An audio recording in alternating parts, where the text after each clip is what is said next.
Well, welcome back to the HoneyOptics test bench. Many churches probably thought that live streaming things like worship services was a temporary solution to a temporary problem. But today, it doesn't really seem like it's going anywhere. Some congregations that have decided to either limit or eliminate their live streaming altogether have found they actually have to go back and start doing it again because the demand is just so high. It just has become a really popular option for people across the board.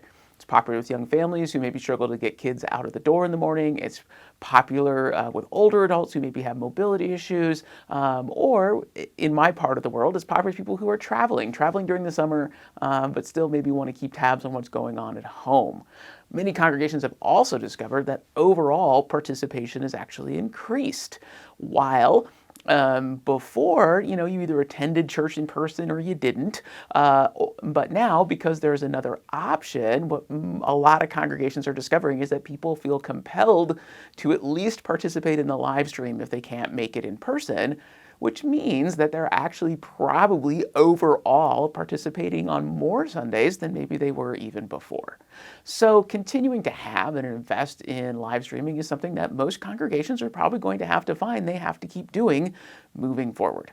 So how do you invest, and what is a good investment? Well, at the end of the day, the live stream always starts with the camera, right? The camera is the thing capturing the video that everybody at home is going to see. And you can have as much fanciness downstream of that as you want. If you don't have a quality camera up front, both in terms of the quality of the image it's providing, but also in terms of its placement and location and the different things that it can do, which is why things like higher end PTZ cameras are so important. Now, if you're new to PTZ cameras, that's okay. They've really only become to the forefront of people's knowledge in the last few years because of live streaming.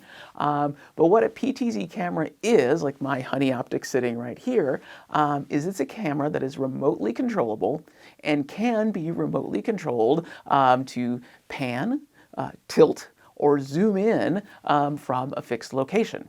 One of the great advantages of a PTZ camera is that you can mount it in places that you may not be able to mount other cameras that you need to get access to.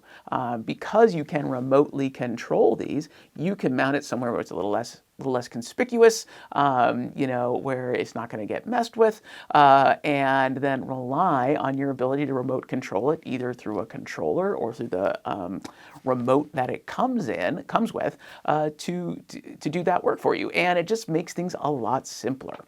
It also lets you do things like move with the action. Instead of just one static wide shot, which a lot of churches begin with when they do their live streaming, you can actually zoom in. So you can zoom in closer when the sermon is happening or when special music is happening, or if you're doing a baptism and you want to be able to get it really up and close and let people see what's really going on, you can do that in an unobtrusive way because they make almost no noise. Nobody in the audience is really even going to notice or care that it's moving around, not in the same way that if you had like a camera operator manipulating a fixed camera, that's actually going to be a lot more distracting than having one of these mounted on your wall somewhere. So the ability to get in, be intimate with what's happening in the moment is actually crucially important. PTZ cameras also offer kind of an everything you need, nothing you don't kind of mentality.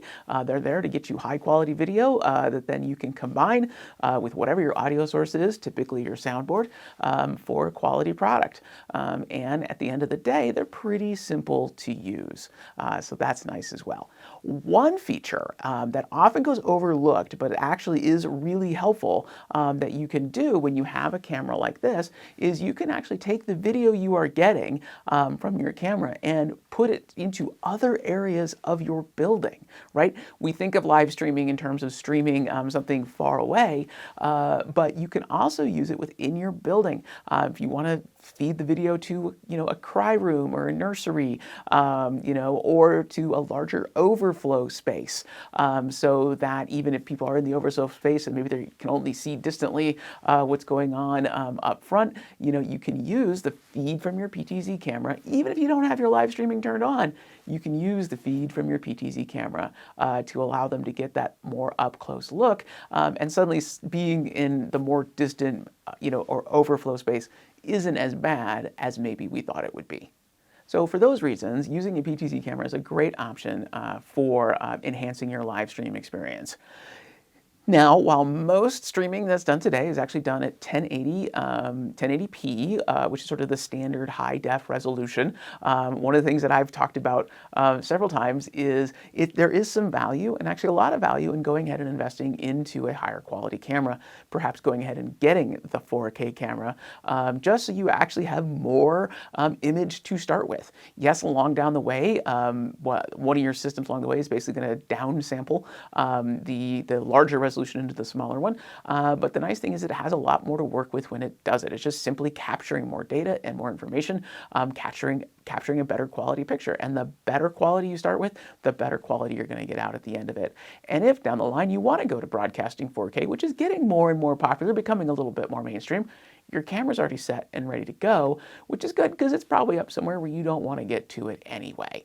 So consider, why a PTZ camera? Well, why not a PTZ camera? I mean, truthfully, by the time you look at some of the higher end traditional cameras that offer similar optics and quality of a PTZ, you're going to be right in that price ballpark no matter already.